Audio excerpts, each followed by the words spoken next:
JEE mains की daily PYQ series में आज डेफिनेट इंटीग्रेशन 2024 का एक बहुत ही शानदार क्वेश्चन लेकर आया हूं। देखिए क्वेश्चन बोला गया है कि पाई बाई सिक्स से लेकर पाई बाई थ्री तक, पाई बाई सिक्स से पाई बाई थ्री तक under root one minus sine two x d x का इंटीग्रेशन इसके बराबर है। Alpha beta gamma rational number है, तो इस एक्सप्रेशन की वैल्यू हमें बतानी है। ठीक है, तो देखिए कोई टफ क्वेश्चन नहीं है इसमें, बस छोटे छोटे कॉन्सेप्ट लगेंगे, बच्चे से हिंदी से क्वेश्चन कॉन्सेप्ट्स। देखिए रूट है, रूट लगा लीजिए। आपको पता होना चाहिए कि one minus sine two x जो होता है cos x minus sine x के होल स्क्वायर के बराबर होता है ना। अब क्यों होता है उसका पता, तो अब ये सब चीजें इसी वीडियो में बताऊंगा तो बहुत लंबा हो जाएगा। तो आप देख लीजिएगा, one minus sine two x cos x minus sine x के होल स्क्वायर के बराबर होता है। दोनों साइड रूट लगाया। जब कभी भी रूट के अंदर ए स्क्वायर आता है तो आप ए नहीं लिख सकते, आपको क्या लिखना पड़ेगा, अंडर रूट ए स्क्वायर को मॉड ऑफ ए लिखना पड़ेगा। इनडेफिनिट इंटीग्रेशन में चल जाएगा कि आप बिना मॉड के लिखें, बट डेफिनेट में आपने ध्यान रखना है कि मॉड लगाना जरूरी है। तो फिर इसकी जगह पर कई लोग क्या करेंगे, cos x minus sine x लिखेंगे जिससे गलत हो जाएगा। तो आपने लिखना है cos x minus sine x का मॉड।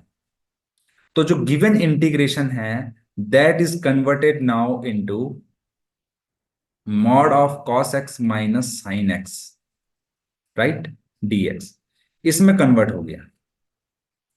अब इस जब तक मॉड नहीं हटेगा मैं इसको सॉल्व नहीं कर पाऊंगा पाई बाई सिक्स से पाई बाई थ्री तक।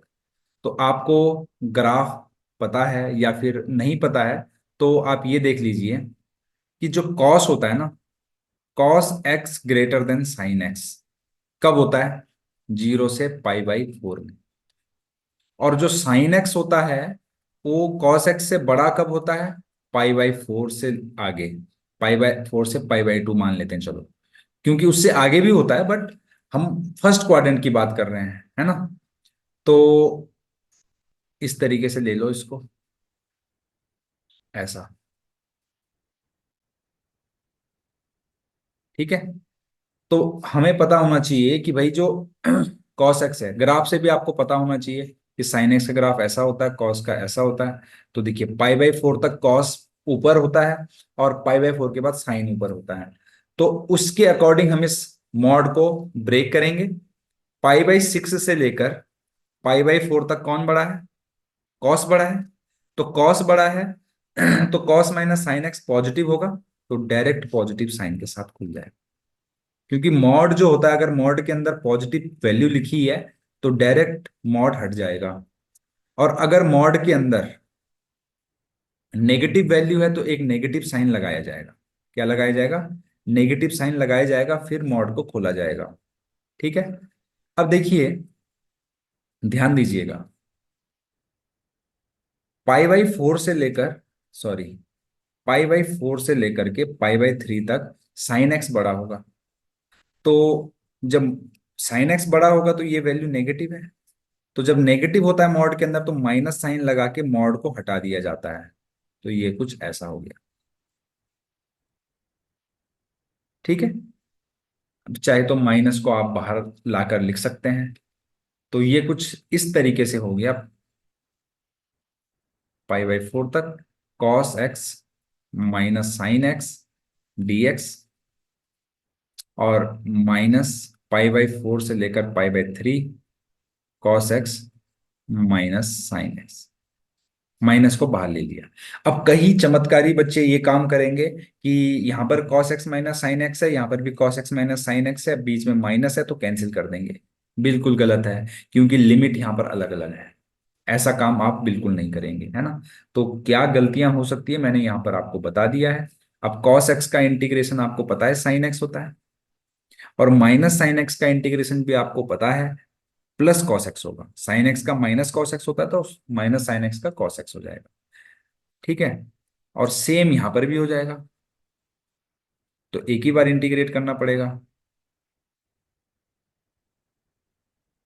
बस लिमिट हमें अलग अलग लगानी पड़ेगी, है ना, पाई बाई फोर से पाई बाई थ्री। अब मैं यहीं पर इसको सॉल्व कर देता हूं। साइन पाई बाई फोर क्या होता है, देखते रहिएगा, मैं एरो यहाँ पर लिख रहा हूँ, ठीक है। आप बिल्कुल भी कंफ्यूज नहीं होंगे। तो साइन पाई बाई फोर 1/√2 हो गया, कॉस पाई बाई फोर भी 1/√2 हो गया, माइनस पाई बाई 6 पे साइन जो होता है हाफ होता है, और कॉस जो होता है वो √3/2 होता है। ऐसे ही फिर नेक्स्ट ब्रैकेट में चल लेंगे हम। पाई बाई 3 पर साइन √3/2 होता है, और कॉस जो होता है 1/2 होता है, माइनस पाई बाई 4 पे 1/√2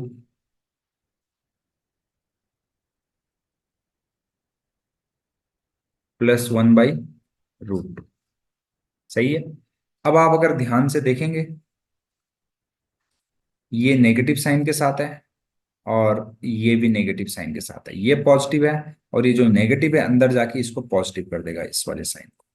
तो अगर आप ध्यान से देखेंगे तो ये है एक्चुअल में 2/√2, ये भी 2/√2। तो दोनों ही क्या हो जाएंगे, 4/√2। इसी तरीके से ये वाला जो एक्सप्रेशन है, ये भी नेगेटिव साइन के साथ है, और ये भी नेगेटिव साइन के साथ है। तो नेगेटिव साइन हमने कॉमन ले लिया, और जो हाफ और हाफ था वो 1 हो गया, और ये जो हाफ है इस हाफ के साथ ऐड हो जाएगा, माइनस कॉमन ले लिया मैंने, तो 1 हो जाएगा। √3/2 और √3/2, 2√3/2 यानी कि √3 बचेगा, प्लस √3। तो इसको अच्छे से लिखें, तो इससे इसको कट करेंगे अगर, तो 2√2 आ जाएगा, +√3 -1, सॉरी -√3 आ जाएगा। अब जो क्वेश्चन है, क्वेश्चन में हमें क्या बोला गया है कि ये अल्फा प्लस बीटा√2 प्लस गामा√3 है। √3 के साथ कौन है, गामा है। √3 के साथ गामा है, तो गामा की वैल्यू -1, अल्फा जो है -1, और बीटा की वैल्यू 2 आ गई। सही है। Beta 2, alpha -1, gamma -1। और हमसे इसमें 3 alpha plus 4 beta minus gamma की वैल्यू पूछी गई थी। तो 3 अल्फा, तो अल्फा -1 है, 3 अल्फा -3 हो जाएगा, 4 बीटा, बीटा 2 है तो +8 हो जाएगा, गामा की वैल्यू -1 है, तो माइनस गामा +1 हो जाएगा। तो 9 में से 3 गया, 6 बचेगा। तो 6 ही इस क्वेश्चन का आंसर है। अगर आपको सॉल्यूशन अच्छा लगे, अगर आपको लगे कि आप आपके लिए रियली हेल्पफुल था, तो चैनल को लाइक शेयर और सब्सक्राइब करना बिल्कुल ना भूलें। Thank you very much.